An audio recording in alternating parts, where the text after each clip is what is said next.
आदाब नमस्कार, मैं सदर सैफी और आप देख रहे हैं हमारा खास बुलेटिन। उत्तर प्रदेश की नगीना सीट इन दिनों सुर्खियों में बनी हुई है। आजाद समाज पार्टी के नेता चंद्रशेखर आजाद ने इस सीट के लिए पहले ही चुनाव लड़ने का ऐलान कर दिया था और अब बहुजन समाज पार्टी ने इस सीट पर ऐसी चाल चली है कि सबको हैरान कर दिया है। मायावती ने यहां से मौजूदा सांसद गिरीश जाटव को बुलंदशहर का टिकट दे दिया है।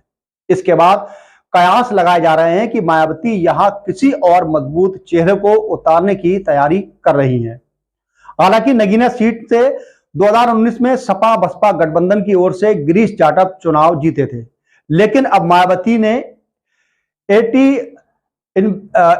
मायावती की डर से इस सीट पर अपने प्रत्याशी का बदलने का फैसला कर लिया। वहीं गिरीश जाटव को बसपा ने बुलंदशहर से अपना प्रत्याशी भी घोषित कर दिया है। बसपा जल्द ही नगीना सीट पर किसी मजबूत प्रत्याशी को उतार सकती है। इधर सपा से बातचीत टूटने के बाद भीम आर्मी चीफ चंद्रशेखर आजाद ने ही अकेले ही चुनाव लड़ने का ऐलान कर दिया है, जबकि सपा की ओर से मनोज कुमार और बीजेपी के नटहौर से विधायक ओम कुमार को टिकट दिया गया है। नगीना सीट इन दिनों सपा और चंद्रशेखर के बीच खींचतान को लेकर सुर्खियों में है। चंद्रशेखर आजाद ने पहले ही इस सीट से चुनाव लड़ने का ऐलान कर दिया था। उनकी समाजवादी पार्टी से बातचीत चल रही थी। माना यह जा रहा था कि सपा उन्हें इंडिया गठबंधन में शामिल कर नगीना सीट से चुनाव लड़ा सकती है, लेकिन आखिरी वक्त में पूरी तरह से यह वार्ता टूट गई, जिस पर चंद्रशेखर सपा और गठबंधन पर काफी नाराज हुए।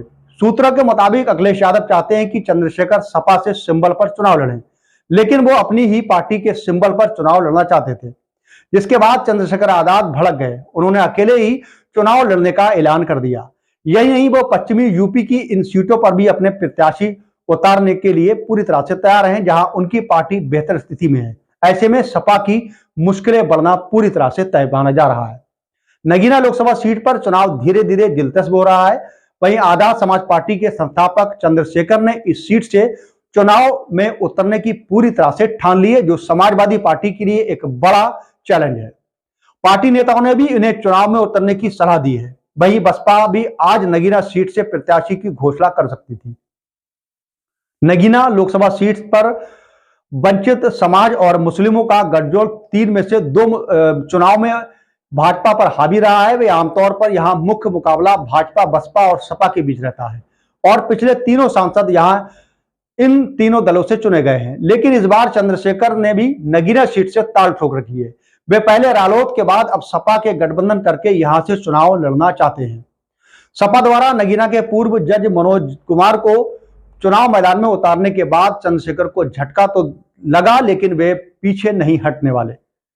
वहीं सूत्रों के अनुसार नगीना सीट के सपा प्रत्याशी की घोषणा के बाद उन्होंने पार्टी के नेताओं की नब्ज टटोली और सीट के समीकरण पूछे। पार्टी नेताओं ने उन्हें नगीना से ही चुनाव लड़ने की सलाह दी।